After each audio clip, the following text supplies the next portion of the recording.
আসসালামু আলাইকুম, সবাইকে শুভেচ্ছা জানাচ্ছি। মাসুম মাহবুব। ইরানের পক্ষ থেকে বলা হয়েছে তাদের সব রকম প্রস্তুতি নেওয়া হয়ে গেছে, ইরান আক্রান্ত হলে তারা পাল্টা জবাবটা কিভাবে দেবে। তো সেই হিসেবে ইরান তাদের বক্তব্যে বলেছে যেখান থেকে আক্রমণ হবে সেখান থেকে প্রতিবাদ শুরু।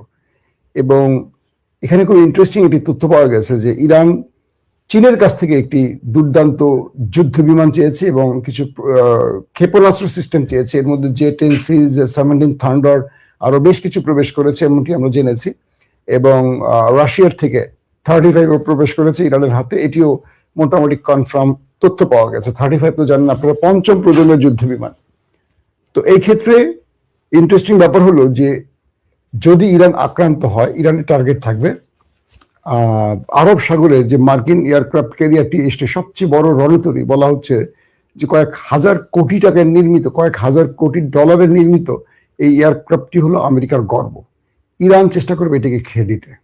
অর্থাৎ রাশিয়া কি বলে ভারত পাকিস্তান যুদ্ধে ফ্রান্সের রাফায়েলকে খেয়ে দিয়ে পাকিস্তান পুরো বিজয়টা তার পক্ষে নিয়ে গেছে, সেটা ছিল চীনের আর তুর্কি পরিকল্পনায়।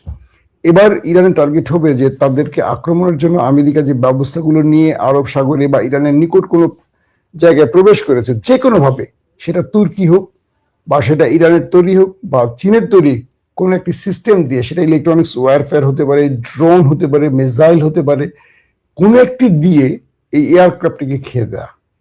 এবং এজন্য চীন ইরানকে সহযোগিতা করছে, এটিও আমেরিকা জানে।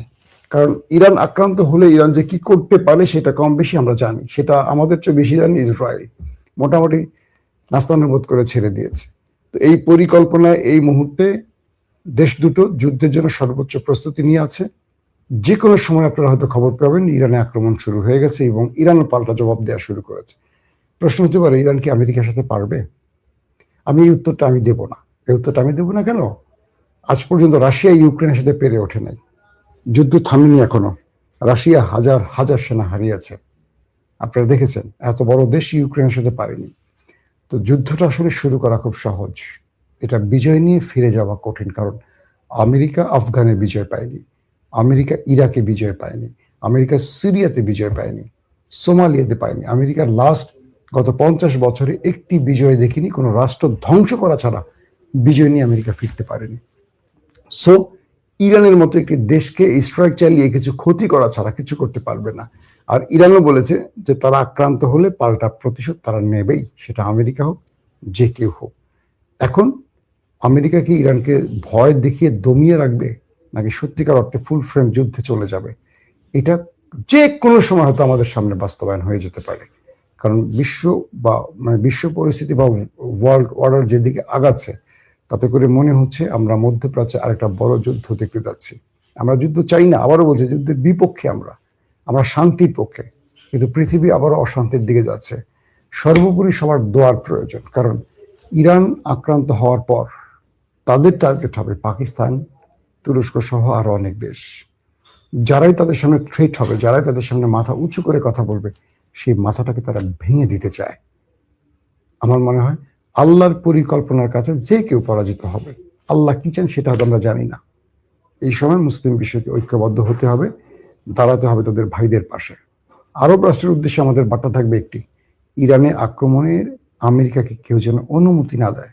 মনে রাখবেন, এই অনুমতিটি তাদের জন্য কাল হবে। কারণ আজকে যারা অনুমতি দেবে, কালকে তাদের বিরুদ্ধে ওরাই আবার অ্যাটাকে যাবে। কিন্তু তখন পাশে কেউ দাঁড়াবে না, বলবে তোমরাই তো দিয়েছিলে ইরানে আক্রমণের জন্য তোমাদের ভূমিকে, মাটিকে বা ঘাটিকে। সো তোমরা এখন সেটার মাসুল দাও।